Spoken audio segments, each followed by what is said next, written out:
안녕하십니까, 윤도영입니다.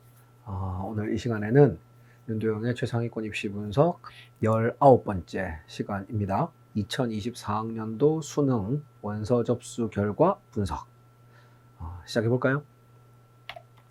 자, 제일 먼저 오늘 동영상 촬영 동영상 시청에 앞서서 꼭 알고 계셔야 될 내용은 수능에서 지원과 응시는 다르다는 겁니다. 뭔 소리냐? 자, 지원이라는 거는 이제 내가 수능을 보겠습니다 하고 평가원에다가 원서를 내는 거죠. 뭐 이때 돈도 내죠. 고3들은 아마 돈 안 낼 거예요. 제가 낸 세금으로 다 충당이 되죠. 근데 N수생들은 이제 돈을 내야 됩니다. 자, 그런데 원서를 이제 접수를 했어요. 그래서 지원을 했습니다. 그러면 수능날 수능을 보러 가야 되잖아요. 그런데 모든 학생이 다 수능을 보러 가는 건 아닙니다. 뭐 여러 가지 상황이란 게 있겠죠. 뭐 사정이란 게 있을 것이고. 그래서 여기 보면은 지원한 뒤 실제로 수능을 보러 가면은 그게 이제 응시를 한 거고요. 그 다음에 지원은 했지만 여러 가지 사정상 수능을 보러 안 갔어요. 그럴 수 있죠. 그럼 우리가 그거를 이제 결시라고 합니다. 결시. 자, 그럼 뭐 당연한 얘기지만 응시와 결시를 합한 게 지원이겠죠, 그죠? 엄밀히 말하면 이제 지원자 중에서 응시자를 빼면 이제 결시자가 자동적으로 나오는 겁니다. 그런데 수능에서 채점을 하지 않습니까? 수능 보고 나면 이제 수능 채점 결과를 가지고 뭐 표준 점수도 나오고 백분위도 나오고 등급도 나오는데 이 모든 채점은 누구를 기준으로 할 것 같습니까? 응시자를 기준으로 합니다. 지원자가 아니고요. 그러니까 수능 원서 접수를 했지만 수능을 보러 안 가면, 즉 결시를 하면 채점할 때도 당연히 빠집니다. 결시에서는 빵점이잖아요. 아닙니다. 빵점 아닙니다. 그러니까 응시를 해서 그 OMR 카드를 100지로 내면 빵점이죠. 그런데 아예 시험을 보러 안 가면, 즉 결시를 하면 빵점도 아니고요. 애초에 계산에 안 들어갑니다. 자, 여기까지 다 이해하셨죠? 자, 그럼 이제 작년, 그러니까 2023학년도 수능이었죠. 작년은 당연히 이제 수능이 다 끝났으니까 지원자가 몇 명이냐, 응시자가 몇 명이냐, 결시자가 몇 명이냐에 대한 통계가 모두 있습니다. 이제 오늘 보여드릴 거예요. 그에 반해 올해 2024학년도는 아직 수능을 보기 전이죠, 그죠? 그러니까 지원에 대한 통계만 있고 응시와 결시에 대한 통계는 없습니다. 자, 여기까지는 다 이해하셨으리라 믿고, 그럼 이제 지금부터 작년이랑 올해 수능 원서 접수, 즉 지원을 몇 명 했느냐, 이제 응시 결시는 이제 좀 이따가 보겠습니다. 일단은 작년과 올해를 비교를 할 거예요. 그런데 여기서 말하는 비교는 수능을 몇 명 받느냐가 아니고 수능에 지원을 몇 명 했느냐까지만 지금은 비교가 가능하다는 거. 자, 일단 합계부터 보면요. 작년 수능은 원서 접수 지원한 학생이 50만 8,030명이었는데요.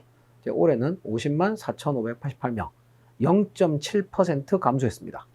뭐 이 정도면은 거의 똑같다고 봐도 되겠죠. 0.7% 감소니까.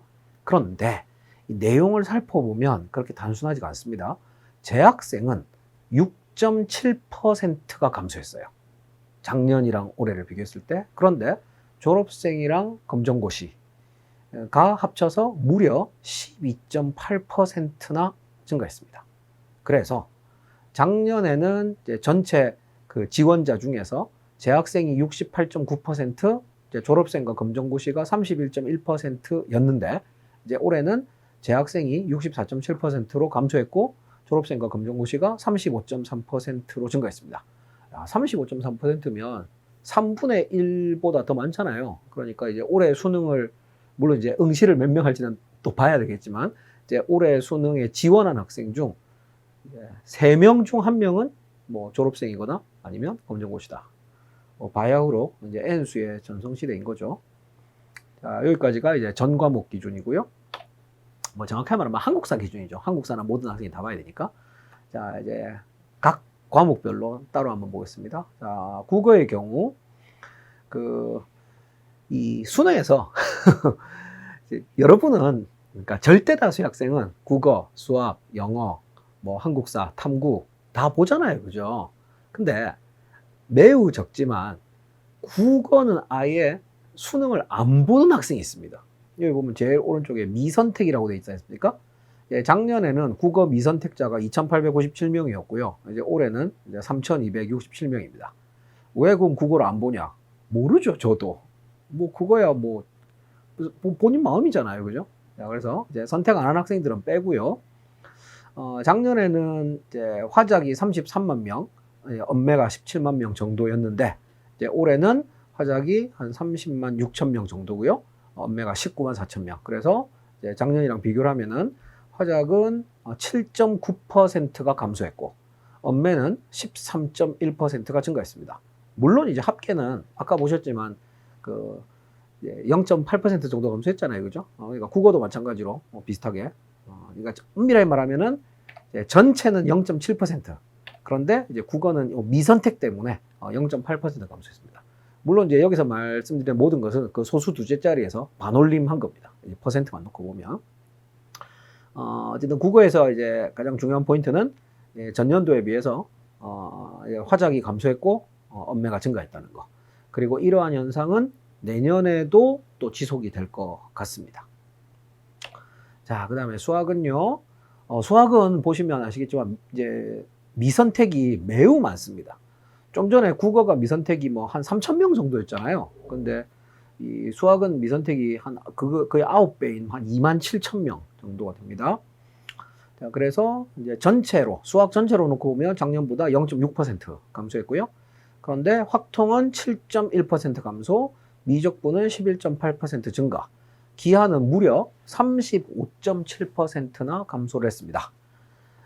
그래서 이제 우리가 흔히 뭐 이제 문과이과 나눌 때 뭐 요즘은 정확하게 말하면 이제 사회냐 과학이냐로 문이과를 나누는데 뭐 아직도 이제 좀 올드하신 분들은 이제 확통이냐 미적 기하냐로 나누잖아요, 그죠? 뭐 그 기준으로 따지면은 확통은 물론 이건 지원자 기준이지만 46.7%. 그 다음에 이제 미적 기하가 합쳐서 이제 53.3%. 그러니까 이제 확실히 미적 기하가 절반을, 작년에는 딱 반반이었거든요. 이제 올해는 미적 기하가 확실히 더 많아졌고요. 이러한 현상도 역시 내년에도 지속될 겁니다. 그러니까 확통은 더 줄어들 거고 내년에, 미적은 더 늘어날 거고, 기하는 뭐 이렇게 많이 감소하진 않을 것 같은데, 어쨌든 뭐 비슷하거나 좀 더 감소하거나 뭐 그렇게 될 것 같습니다. 그러니까 애초에 이제 그 선택 과목을 3개를 잡은 게 조금 결과적으로는 이렇게 기하를 선택한 학생이 너무 적잖아요, 그죠? 그러니까 여기 조금 잘못한 거 아니냐, 그러니까 이게 뭐 잘못했다기보다는 별로 의미가 없는 거 아니냐, 결과적으로는 무의미해졌죠. 기하 선택자가 너무 적기 때문에. 자, 그 다음에 영어는 뭐 역시 영어를 선택하지 않는 학생도 한 6,000명 정도 되네요, 작년도 올해도. 그래서 작년에 비해서 한 0.7% 정도 감소했습니다. 영어는 뭐 선택 과목이 없으니까.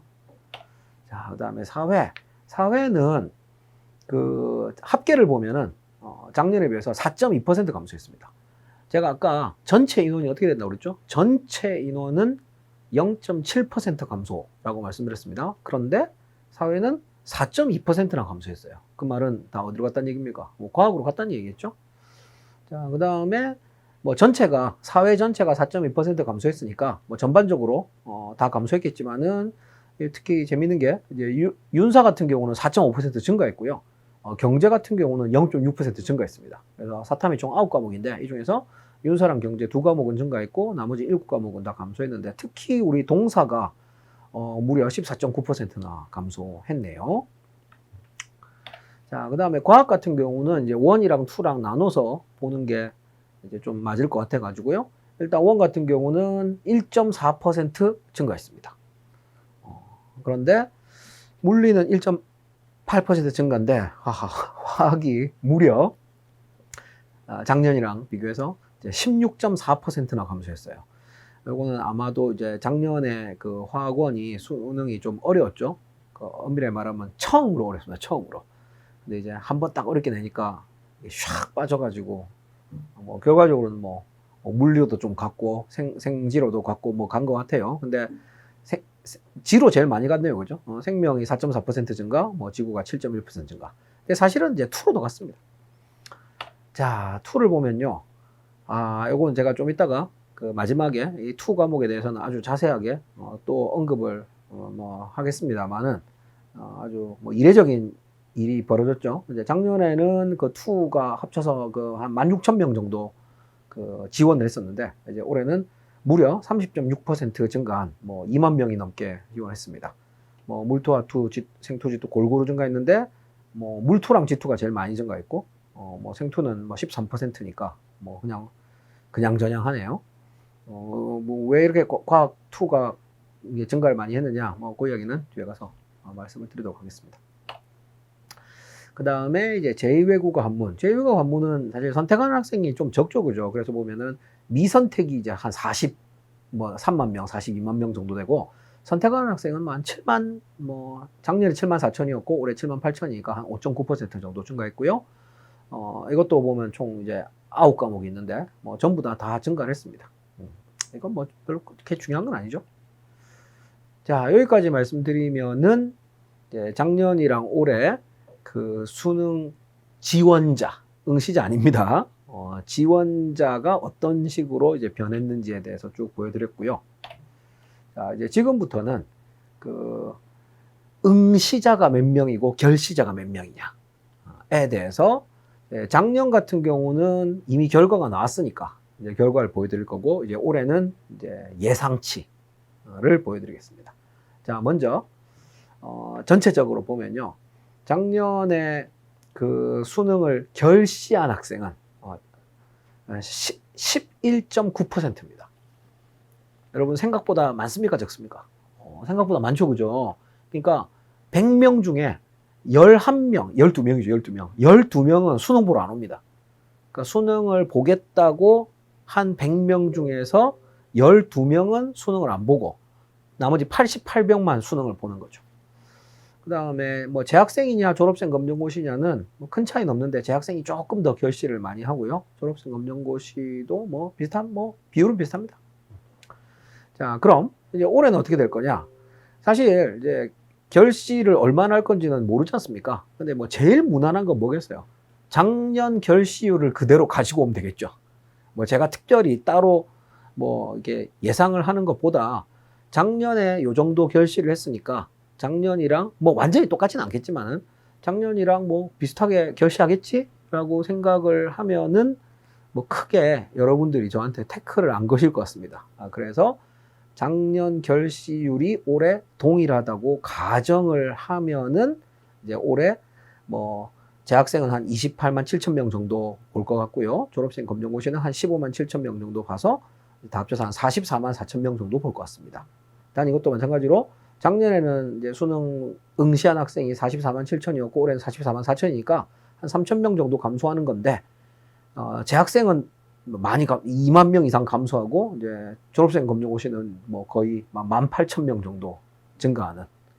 그러니까 전체 인원은 똑같지만은 졸업생 검정고시는 늘었잖아요. 재학생은 줄었고. 이 말은 아무래도 뭐 모두가 다 인정하는 거지만 재학생보다는 졸업생들이 사실 검정고시는 조금 애매하긴 한데 졸업생들이 수능을 더 잘 보잖아요, 그죠? 평균적으로 놓고 볼 때. 그러니까 작년이랑 올해를 비교하면은 전체 인원은 동일하지만 이 고3이 줄었고 졸업생이 늘었기 때문에 전체적인 학생들의 수준은 더 이제 올라갔다, 이렇게 봐야겠죠. 그런데 이제 정시만 놓고 보면은 수능 점수대로 대학 가는 게 아니고요. 정확하게 이해하셔야 됩니다. 수능 점수대로 대학 가는 게 아니고 수능 등수대로 대학 가는 겁니다. 그렇죠? 내가 아무리 수능을 잘 봐도 남들이 다 나보다 더 잘 봤어요. 그럼 나는 망한 거죠, 그죠? 반대로 난 수능을 되게 못 봤다고 생각을 했는데 알고 보니까 남들이 다 나보다 못 봤어요. 그럼 난 되게 잘 본 거잖아요. 어차피 다 상대평가니까요. 그래서 이제 올해는 정시에서 좀 더 여러분이 원하는 대학 가기가 작년보다 좀 더 어려워졌다. 왜냐하면 전체 집단의 수준이 올라갔기 때문에 뭐 그렇게 생각하시면 될 것 같습니다. 그리고 이것도 뭐 매년 더해지겠죠. 자, 이제 국어 한번 볼까요? 작년에는 이제 국어가 전체 국어 결시율이 11.7%였는데, 여기서부터 이제 좀 재밌어집니다. 화작 선택자는 결시율이 13%고, 언매 선택자는 결시율이 9.2%입니다. 그럼 여기서 뭘 알 수 있냐? 여러분 다들 알고 계시겠지만, 제가 얘기하는 건 항상 평균 얘기입니다, 평균. 평균적으로 화작 선택자랑 언매 선택자 중에 누가 더 국어를 잘하죠? 언매 선택자가 국어를 잘하죠, 그죠? 그럼 뭐 여러분 통계로 나와 있으니까. 그러니까 이제 화작 선택자들이 상대적으로 국어를 못하는데 결실이 높아요. 그래서 여기서 이제 우리가 알 수 있는 것은 수능을 못 보는 학생들이 결실이 높구나라는 걸 알 수 있습니다. 근데 뭐 그런 생각, 뭐 그럴 수도 있잖아요, 그죠? 뭐 어차피 뭐 봐도 망할 건데 뭐 에이 안 봐, 뭐 이렇게 생각할 수 있잖아요. 아무래도 그래서 물론 뭐 화작하는 학생들이 다 수능 못 본다는 얘기는 아니고요. 평균이 그렇다는 얘기예요, 평균이. 근데 요 결시율은 좀 이따가 보면 알겠지만 제가 이제 가설을 세운 거잖아요, 일종의. 그러니까 성적이 안 나오는 학생 집단이 성적이 좀 덜 나오는, 좀 더 터프하게 말하면 못하는 집단이 결시율이 높을 것이다 라고 제가 가설을 세운 거예요, 가설. 그럼 이제 이 가설이 맞는지 틀리는지는 이제 국어에서는 일단 맞다, 그죠? 그러면은 수학도 한번 볼까요? 당연히 수학도 맞겠죠, 그죠? 보면은 작년 수학의 경우 이제 전체 그 결시율이 10.8%였는데 확통 선택자는 14%였고요. 그 다음에 미적 선택자는 7.3%, 기하 선택자는 9.7%였습니다. 결시가. 근데 뭐 아시다시피 수학 실력이 딱 이렇죠? 미적 선택자들이 수학 실력이 제일 높고 제일 잘하고 수학을 제일 잘하고 확통이 수학을 제일 못하잖아요. 그러니까 제일 잘할수록 결시율이 낮고, 그러니까 수능 보러 많이 온다는 얘기죠. 그 다음에 이제 못할수록 결실이 높습니다. 그래서 요거를 이제 그대로 대입하면은 이제 올해 뭐 예상치가 쭉 나오는데, 이제 작년에는 그래도 확통이랑 미적, 그러니까 기하 빼고 확통 미적만 놓고 보면 확통이 더 많았어요, 수능 본 학생이. 근데 이제 올해는 미적이 더 많습니다. 미적이 더 많은 것까지는 뭐 거의 확정이죠, 확정. 자, 그 다음 뭐 영어는 결시가 11.4%였는데 여기서 또 재밌는 게 그 국어가 11.7%였어요. 그런데 수학은 10.8%. 결실이 좀 적겠죠. 이유는 수학은 애초에 미선택 자체가 많아요. 미선택 자체가. 그죠? 근데 이제 영어는 다시 11.4%로 이제 늘어납니다. 또 선택을 많이 했으니까요. 자, 뭐 어쨌든 한 10% 금방이라고 보시면 되죠. 10% 금방. 10%보다 조금 높다. 그 다음에 이제 사회 볼까요? 사회? 자, 사회 같은 경우는 결시율이 15%입니다. 그럼 이제 우리는 뭘 봐야 돼요? 사회랑 과학 이렇게 비교하면 되겠죠. 사회랑 과학. 그래서 사회는 결시율이 15%인데 과학원 같은 경우는 결시율이 8.1%. 거의 2배죠, 그죠? 거의 2배. 그래서 그렇구나. 사회 선택자들이 결실 많이 하는구나. 과학 선택자들은 결실 잘 안 하는구나. 이렇게 생각을 할 수가 있습니다. 자, 그럼 이제 과학 2를 봐야 되는데 지금까지만 놓고 보면 제가 국어에서 이제 화작이랑 언매랑 비교했고요. 그 다음에 수학에서는 확통, 미적, 기하 비교했고, 그 다음 탐구에서는 사회랑 과학원을 비교했어요. 그런데 지금까지는 다 맞았죠. 뭐가 맞았습니까? 못하는 이제 집단이, 못하는 학생들이 결실을 많이 한다, 뭐 이런 얘기 했잖아요. 그럼 이제 과학2. 참고로 작년 과학2는 올해 과학2랑 다르죠. 작년 과학2는 이제 서울대에 가려면, 정확하게 말하면 서울대를 수시 지역 균형이나 정시로 가려면, 물론 이제 이과 한정이죠. 과학2를 꼭 했었어야 돼요. 그래서 작년 과학2 같은 경우는 아주 잘하는 학생들이 많았어요. 잘하는 학생들이. 그런데 놀랍게도 작년 과학2가 무려 결실이 17.7%나 됩니다. 사회보다도 오히려 더 높아요. 도대체 이게 어디서 온 거냐? 근데 솔직히 말하면 결시율이 엄청나게 높긴 한데 결시한 학생 숫자는 뭐 그렇게 많지 않아요. 2,800명. 뭐 그렇게 많지 않죠, 그죠? 그래서 이제 여기서 알 수 있는 거는, 그럼 도대체 얘네들은 뭐 하는 애들이냐? 뭐 여러 가지 가설이 있지만 이제 제 가설은 뭐 그런 거죠. 한 2가지 정도가 있습니다. 첫 번째, 그 영재학교 과학고 학생들이 투 선택을 많이 합니다. 영재학교 과학고 학생들이 투 선택을 많이 해요. 이제 그 학생들이 투를 선택하는 이유는 원을 잘 모르기 때문이에요. 학교에서 다 투만 공부하기 때문에. 그런데 이 학생들이 이제 정시로 대학을 가겠다고 이렇게 보는 건 아니죠. 그냥 보는 거예요. 그냥 보는 거. 남들 다 보니까, 친구들 보니까. 근데 이제 끝까지 앉아있기가 싫은 거죠. 그래서 이제 국어랑 뭐 수학까지는 한번 보고 이제 막 중간에 집에 가고 이런 경우가 되게 많아요. 왜냐면 그냥 보는 거기 때문에. 그래서 이제 투가 특별히 이렇게 결시율이 원래는 되게 낮아야 되는데 이제 높은 이유는 영재학교 과학고 학생들 때문일 거다. 요게 이제 제 첫 번째 가설이고요. 물론 이거는 뭐 검증을 뭐 왜냐하면 이제 이 결시한 학생들이 뭐 출신이 어디냐 이런 거에 대한 통계는 없기 때문에. 근데 뭐 아마 맞을 겁니다. 그 다음 이제 두 번째 가설은 투를 선택한 게 서울대 가려고 이제 투를 선택한 거죠. 그런데 이미 국어 수학을 망했어요. 그러면은 투를 아무리 잘 봐도 서울대 못 갔잖아요. 그러니까 이미 알고 있는 거죠. 서울대 못 간다는 걸. 그러면 내가 왜 끝까지 앉아 있어야 되냐? 뭐 이런 학생들이 또 이제 결시를 하는 경우가 좀 있습니다. 그러니까 엄밀히 말하면 작년 투에도 허수가 있었다는 거죠. 아니, 그러니까 작년에 과학 투를 선택한 집단이 가장 우수한 건 사실입니다. 그런데 그렇다고 해서 허수가 하나도 없다 이건 아니죠. 뭐 결과적으로 영재학교 과학고 학생들도 그러니까 중간에 그러니까 응시 안 하고 결시하고 나온 학생들은 다 허수예요, 다 허수. 그렇지 않습니까? 그래서 결론은 이제 과학 투에는 이제 허수가 있다. 이제 요 말씀을 드리고 싶은 거예요. 물론 이제 원에도 허수가 있죠. 근데 투에 특별히 뭐 우리가 흔히 뭐 허세충이라고 부르기도 하고 뭐 많잖아요. 왜냐하면은 뭐 이제 올해는 안 그렇지만 작년까지는 제가 뭐 다른 동영상에서도 말씀드린 적이 있는데 투를 선택한다는 사실 하나만으로 이미 자기가 서울대를 다니고 있다 이렇게 생각하는 학생들이 있거든요. 투 선택한 것 자체가 벼슬인 거죠. 아니, 투를 선택해서 잘 봐야 서울대를 가는 거잖아요. 그런데 그렇게 생각을 못 하고요. 자기 객관화가 좀 덜 된 거죠. 그러니까 나는 투를 선택했으니까 서울대생이다. 이렇게 생각하는 어떤 자기 만족을 위해서 투를 선택하는 학생들도 있습니다. 그런 허수들이 특별히 투에 많아요.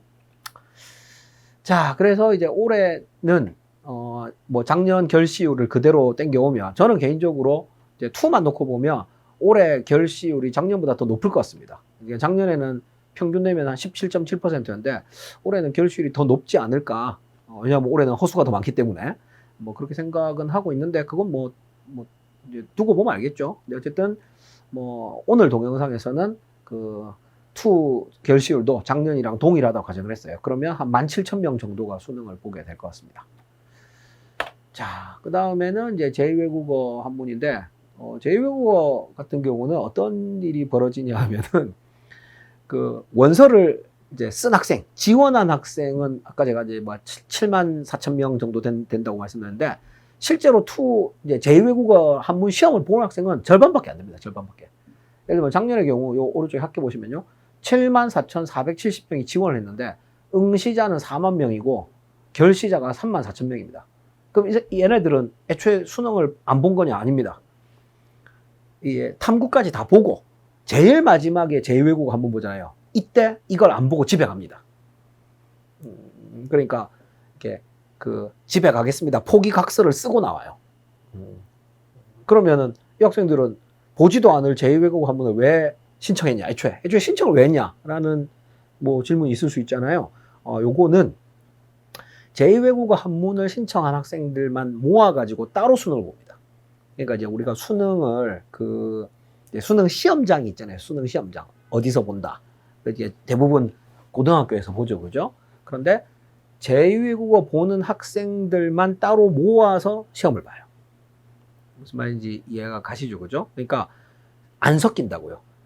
그러니까 제2외국어 안 보는 학생들은 그러면 이제 4교시까지 하고 다 집에 가는 거고 제2외국어 보는 학생들만 모아놓은 데서는 5교시까지 하고 집에 가는 거예요. 왜냐면 이게 섞여 있으면 누구는 4교시 끝나고 가고 이러면 시끄럽잖아요. 그래서 그 제2외국어 한문 같은 경우는 이제 따로 보는데 요거를 이제 노리고, 뭐 노린다는 표현이 나쁜 표현은 아니죠, 그죠? 요걸 노리고 나는 제2외국어 한문을 볼 생각은 없지만 제2외국어 한문 보는 고등학교에 가서 시험을 보고 싶다. 그럼 또 그 이유가 있을 거잖아요. 이제 제2외국어 한문 신청한 학생들이 그럼 왜 신청을 했을까요? 제2외국어 한문 보는 데가 몇 군데 없습니다. 일단 서울대 문과가 뭐죠? 서울대 문과. 근데 서울대 문과 말고는 보는 데가 거의 없습니다. 거의. 뭐 한국 교원대 몇몇 과가 보기는 하고요. 근데 거의 없어요. 그러니까 제2외국어 한문을 본다는 얘기는 서울대 문과를 원한다는 거죠. 물론 뭐 원한다고 다 갈 수 있는 건 아니죠.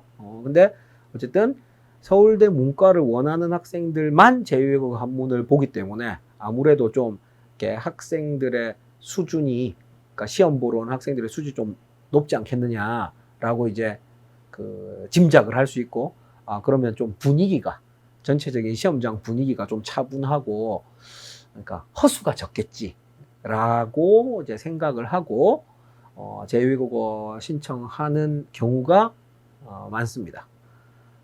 참고로 저희 집 애들도 그 수능 볼 때 제2외국어 한문 신청 제가 하라고 해가지고 했었습니다.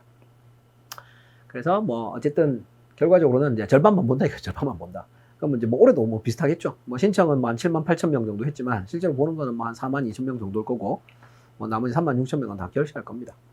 자, 여기까지 말씀드리면은 이제 작년 그 응시율, 결시율을 가지고 이제 올해 이제 진짜 수능 갔을 때 각 과목별로 몇 명이나 보고 뭐 몇 명이 안 보고 뭐 이런까지 얘기를 했는데, 자, 이제 마지막으로 이 과학 2 얘기를 좀 해야 될 것 같아요. 자, 지금 여러분이 보시는 표는 과거 지난 10년 동안 수능에서 과학 2를 진짜로 본 학생들, 그러니까 응시자 수입니다. 응시자 수. 그런데 뭐 다 필요 없고요. 제일 오른쪽 합계만 보시죠. 자, 지금부터 10년 전에 6만 6천 명이 2를 봤습니다. 그 다음이 4만 9천, 4만 1천, 3만, 2만 5천, 2만 2천, 1만 9천, 1만 6천, 1만 6천, 1만 3천. 단 한 번의 예외도 없이 계속 감소했습니다. 계속 감소. 그래서 이제 저는 이제 올해 수능은 한 10,000명 정도, 뭐 10,000명보다 좀 많을 수도 있고 적을 수도 있겠지만은 한 10,000명 정도로 예상을 했었습니다. 그런데 지금 이제 결과를 놓고 보니까, 물론 이제 진짜로 수능 몇 명 볼지는 아직 모르죠. 근데 뭐 응시한 학생 수랑 그 다음에 작년 뭐 응시율 이런 걸 보면은 올해 과학2는 한 17,000명 정도가 응시를 할 것 같습니다. 그리고 뭐 어떤 숫자를 갖다 넣어도 작년보다 증가한다는 거는 뭐 확실하죠. 자, 그래서 그래서 이 과거 한 3년치만 데이터를 갖고 와서 또 제가 좀 전에 보여드린 거는 그 진짜 수능만 쭉 보여드린 거잖아요. 요 자료는 이제 6월 모의 수능, 이제 11월 진짜 수능. 왜냐하면 우리가 올해 6월 모의 수능은 알고 있단 말이에요. 그래서 쭉 보면은 지금부터 3년 전에는 6월에 38,800명이 왔습니다. 근데 진짜 수능은 16,400명. 그 다음 재작년에는 6월에 25,000명 봤는데 진짜 수능은 16,400명. 그 다음 작년에는 6월에 21,400명 봤는데 진짜 수능은 13,100명.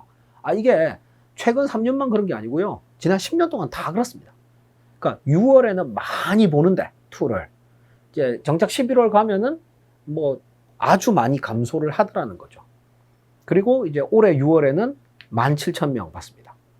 그래서 저는 이제 올해 11월에는 한 10,000명 정도 이렇게 계산해 보면은 10,000명 정도 나오거든요. 그래서 한 10,000명 정도 보겠지라고 생각을 했는데, 결과적으로는 6월이랑 거의 비슷하게, 그러니까 6월에 17,000명 봤는데 진짜 수능도 물론 예상치기는 하지만 17,000명 정도 볼 것 같단 말이죠.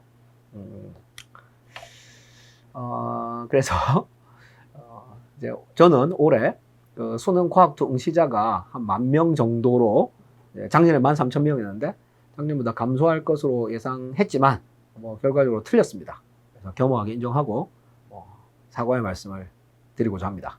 죄송합니다.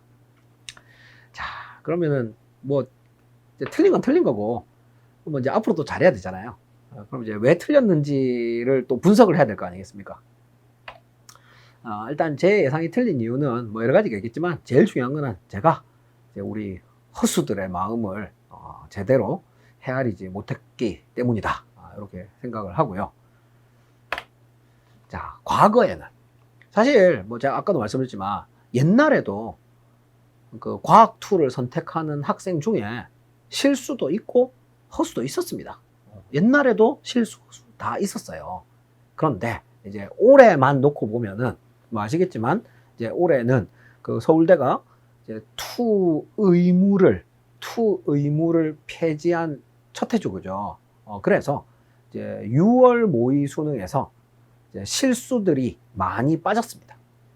이것까지는 예상을 했어요.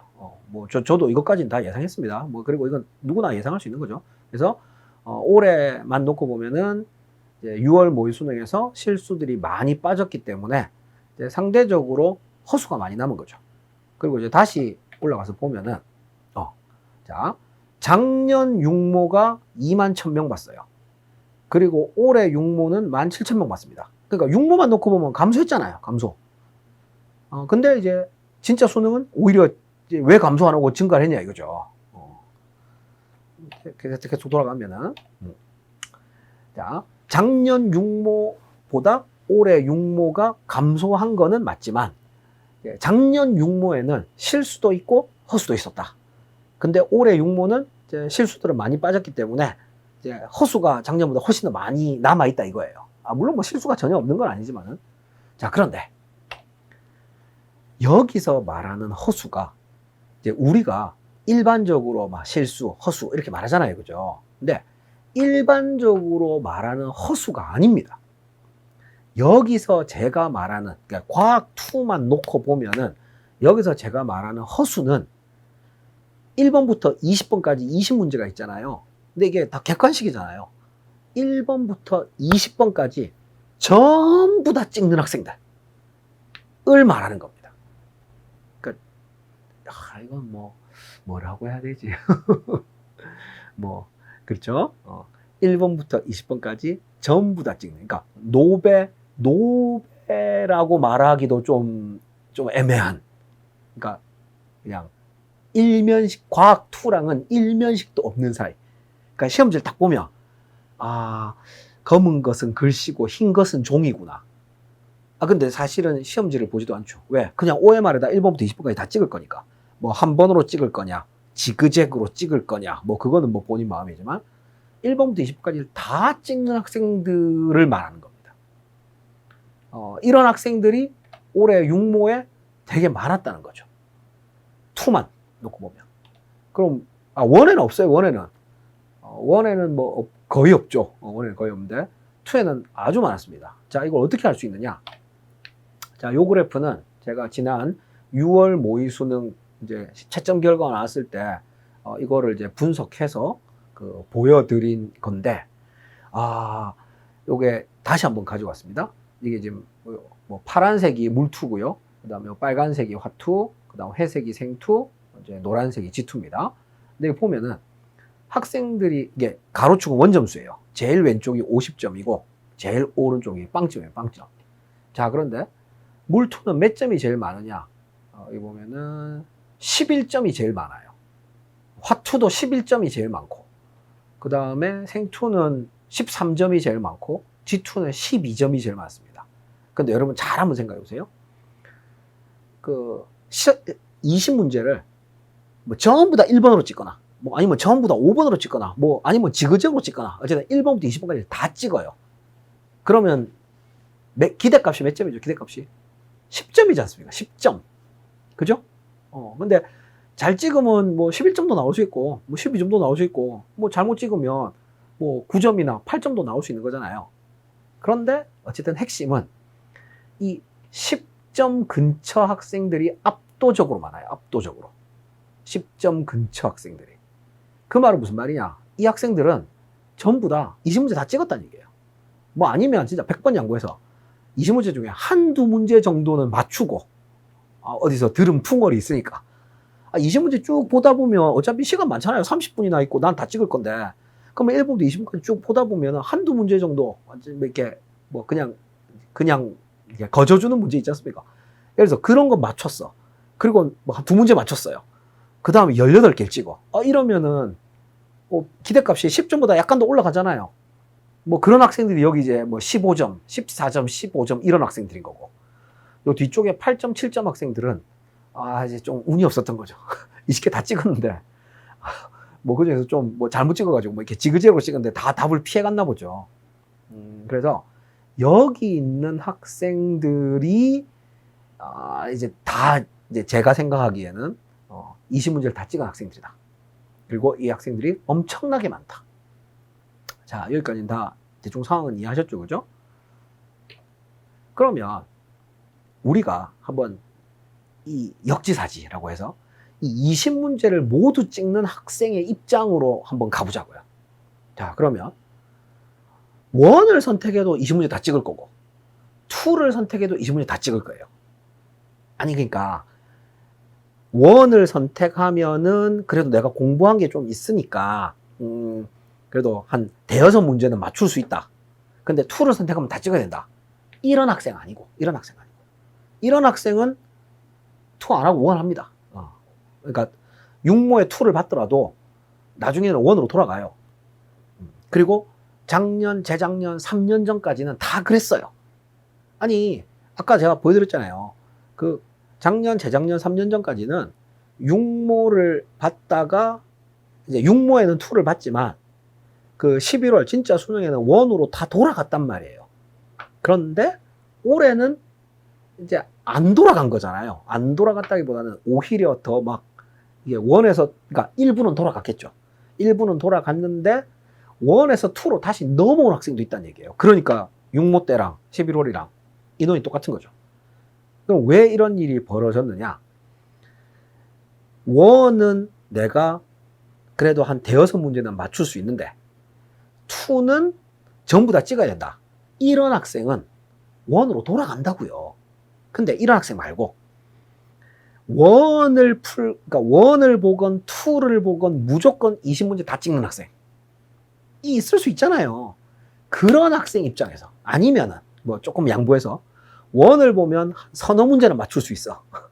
근데 2는 다 찍어야 돼. 이런 학생까지도 똑같이 50점 만점에 원점수 기준으로 똑같이 50점 만점에 1도 예를 들면 뭐 생원 생투라고 할게요. 자, 내가 생원을 다 찍어서 10점 받았어. 생투를 다 찍어서 10점 받았어. 그러면은 표준 점수나 100분위가 비슷하게 나와야 되잖아요. 그런데 올해는 안 그랬어. 올해는 작년에는 그래도 크게 차이 안 났어요. 근데 올해는 똑같이 50점 만점에 10점 받아도 과학 2 쪽이 표준 점수도 잘 나오고 100분위도 잘 나왔어요. 그래서 등급도 잘 나왔어요. 왜? 실수가 딱 빠졌기 때문에.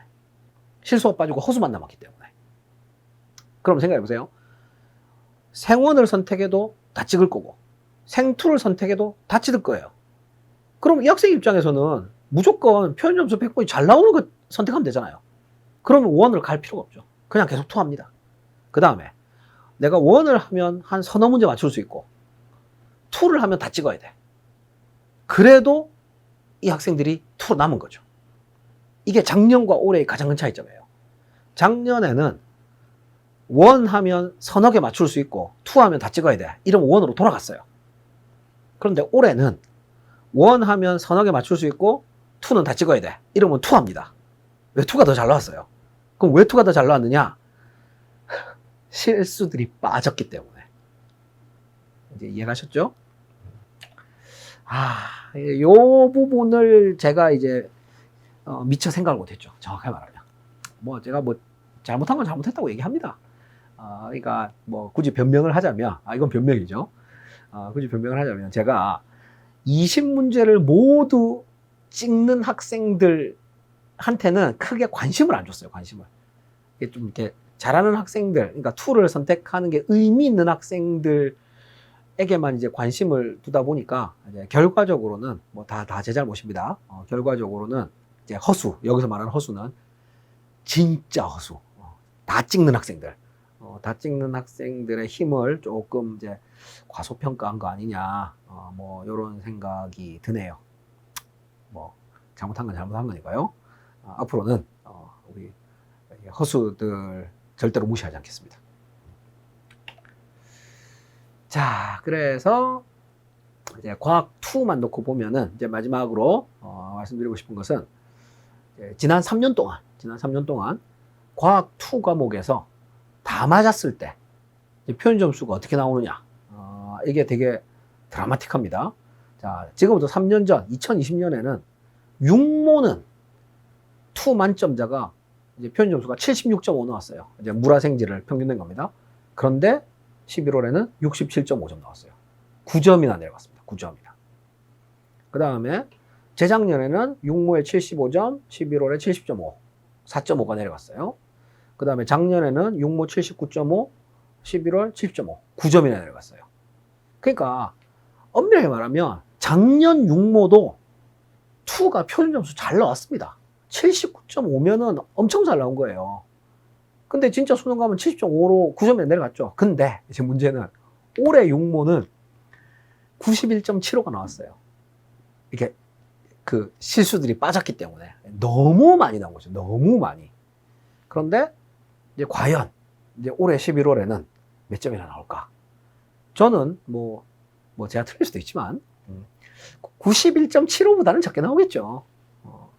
그래서 뭐 저는 뭐 평가원이 어떻게 하느냐에 따라 달라지는데 뭐 저는 80대 나오기는 힘들다고 보고요. 뭐 70대 아닐까 싶어요. 70대. 근데 평가원이 잘 조절하면은 뭐 70대 초반까지 내려가는 거고, 평가원이 조절을 잘 못하면 뭐 70대 후반 나오는 거고. 근데 뭐 70대 후반만 나와도 두 선택자들한테는 좀 쌉 이득이죠. 쌉 이득, 개이득, 뭐 이런 얘기가 뭐 있죠. 근데 어쨌든 포인트는 이제 이게 실수가 빠져가지고 올해 육모에서 투 점수가, 표현 점수가 너무 많이 나와가지고 20문제, 20문제 다 찍는 허수들이 그냥 계속 투에 남았다. 뭐 이런 식으로 해석을 하고 있습니다. 자, 6월에서 11월로 넘어갈 때 지난 3년 동안, 뭐 올해는 어떻게 될지 모르지만 3년 전, 재작년, 작년 전부 다 표현 점수 감소했죠, 그죠? 뭐 적게는 4.5점, 많게는 9점 감소했습니다. 그럼 왜 이렇게 감소를 하느냐? 이유는 두 가지입니다. 1번, 이제 허수들이 빠지고 실수들만 남아서. 아까 보셨지만은 이제 올해 말고 작년까지는 육모 인원에 비해서 수능 인원이 훨씬 적었잖아요. 그럼 걔네들이 다 어디 가냐? 원으로 돌아간 거예요. 왜 투 해봐야 별거 없으니까. 그리고 허수들이 빠지고 실수만 남아서 표현 점수 평균이 낮아진 거고. 그 다음 이제 두 번째는 이제 평가원이 난이도를 조절을 했기 때문에. 왜냐하면 평가원 입장에서는 원이랑 투랑, 이제 과학에서 원이랑 투가 있는데 차이가 너무 많이 나면은 이렇게 또 말이 나오거든요. 특히 올해는 이제 말이 되게 많이 나올 수밖에 없는 상황입니다. 그래서 이제 평가원이 매년 난이도를 조절을 해서 이제 원을 다 맞으나 투를 다 맞으나 표현 점수가 비슷하게 나오도록 조절을 했어요. 그런데 작년까지는 이렇게 이유가 두 가지였는데 문제는 이제 올해는 허수가 안 빠졌죠. 아니, 지금 투에, 그러니까 작년보다 인원이 늘었잖아요. 제가 뭐라고 그랬죠? 제가 예상하는 건 한 10,000명 정도라고 예상을 했잖아요. 물론 틀렸지만. 근데 실제로 한 17,000명 정도가 올해 수능을 볼 거란 말이에요. 그러면 7,000명은, 제가 예상한 10,000명보다 7,000명이 많아졌죠. 이 7,000명은 전부 다 허수예요. 실수들은 다 빠졌다니까요. 그래서 이제 올해는 과거와 달리 허수가 안 빠졌습니다. 그러니까 이 1번, 2번 중에서 1번이 날아간 거예요. 그럼 뭐만 남았느냐? 2번만 남은 거예요. 2번만. 그러니까 물론 이제 저는 뭐 평가원이 뭐 알아서 난이도를 뭐 잘 조절할 것이라고 생각을 하지만, 만에 하나 혹시라도 평가원이 원 과목이랑 투 과목의 난이도를 적절하게 조절하는데 실패한다면, 제가 실패한다는 얘기가 아닙니다. 만에 하나 혹시라도 실패한다면 이거는 그 심각한 문제. 물론 엄밀히 말하면 이제 서울대 입시에서 서울대 정시죠. 서울대 정시에서 심각한 문제가 발생할 수 있습니다. 물론 뭐 평가원 관계자가 이 동영상을 보실 리는 없겠지만 혹시라도 이 동영상을 보신다면은 이제 1이랑 2 사이의 어떤 표현 점수도 예년에 잘 해오셨듯이 올해도 잘 맞추시기를 강력히 건의드립니다. 물론 이제 지금까지 진짜 수능만 놓고 보면 사실 그렇잖아요. 육모, 구모는 뭐 난이도 조절을 잘하든 못하든 뭔 상관이에요. 진짜 수능도 아닌데. 근데 지금까지 진짜 수능만 놓고 보면 과학 1이랑 과학 2에서 표준 점수가 차이가 크게 난 적은 단 한 번도 없었습니다. 한번 보면요. 예를 들면은 지금부터 3년 전에는 이제 다 맞았을 때 과학 1은 68.75, 과학 2는 67.5. 오히려 1이 더 높았어요. 그 다음에 재작년에는 과학 1이 71.5, 과학 2가 70.5. 진짜 잘 맞췄죠, 그죠? 물론 1이 또 더 높았고요. 그 다음에 작년에는 과학 1이 72.5, 과학 2가 70.5. 그러니까 보시면 아시겠지만은 진짜 많이 차이 나면 2점 차이 나면 2점. 뭐 아니면 1점. 뭐 1, 2점 안에서 다 잘 막았고요. 그리고 여기서 이제 되게 특이한 사실은 3년 모두 작년, 재작년, 3년 전 모두 과학 1이 표현 점수가 더 높았다는 거죠. 진짜 수능만 놓고 보면. 이제 올해는 뭐 어떻게 될지 모르겠습니다. 올해는 이제 평가원 입장에서 이 맞추기가 훨씬 더 어려워졌다고 봐야 됩니다. 왜냐하면 모집단 자체가 작년까지랑은 완전히 다르기 때문에 그러니까 뭐 평가원이 이걸 이제 올해도 잘 맞추려면 제 생각에는 뭐 물론 이제 평가원은 이 사실을 다 잘 알고 있고요. 뭐 잘 하실 겁니다. 근데 뭐 제가 굳이 첨언을 하자면은 1 같은 경우는 조금 상대적으로 조금 어렵게 내야 되고 그 다음에 2 같은 경우는 지금보다 훨씬 더 쉽게 내야 됩니다. 지금도 쉽지만 더 쉽게 내야 됩니다. 다시 말씀드리지만 이제 올해 수능에서 과학 2를 보는 17,000명 중 7,000명은 원래 2를 볼 생각이 없었는데 불나방처럼 뛰어든 겁니다. 뭐 아니면 도라는 심정으로. 그 말은 이 7,000명은 과학 2가 어떤 과목인지 모를 확률이 매우 높습니다. 그러니까 1번부터 20번까지 20문제를 다 읽었을 때 제대로 풀 수 있는 문제는 아무리 많아도 2-3개고 나머지 17개 내지 18개는 전부 다 찍을 학생들입니다. 최소 7,000명은. 그럼 그 학생들은 다 10점 근처 나오겠죠, 그죠? 그러니까 이 평균이 상당히 낮아질 것이고, 그러면 이제 자동적으로 만점자의 표현 점수는 올라갈 수밖에 없습니다. 그러니까 이런 현상을 조금이라도 이제 방지하려고 차이를 1이랑 2의 표현 점수 차이를 줄이려면 1은 어렵게, 2는 쉽게. 지금도 충분히 쉽지만 그것보다도 더 쉽게, 말도 안 되게 쉽게 내야만 1 만점자와 2 만점자의 표준 점수 차이를 줄일 수 있지 않겠느냐. 제가 간곡히 건의드립니다. 물론 뭐 제가 문제 내는 거 아니니까요. 뭐 아직 시간이 많이 남았지만은 이제 올해 12월에 그 수능 채점 결과가 나오면 이제 내년, 뭐 사실 이 동영상은 뭐 수험생들만 보는 건 아니고 이제 저학년들도 볼 테니까요. 내년 뭐 과학 2 선택에 대한 전략을 마련해서 말씀드리도록 하겠습니다. 뭐 이건 사실 올해 평가원이 얼마나 난이도 조절을 잘 하느냐에 따라 당연히 내년 전략은 달라질 수밖에 없기 때문에 최종 결과를 봐야만 말씀을 드릴 수 있을 것 같습니다. 자, 여기까지 하면은 윤도영의 최상위권 입시 분석 19번째 시간이었고요. 2024학년도 수능 원서 접수 결과 분석 얘기를 하다 보니까 과학 2 얘기가 좀 길어졌네요. 자, 저는 여기서 물러가겠습니다. 감사합니다. 지금까지 윤동이었습니다.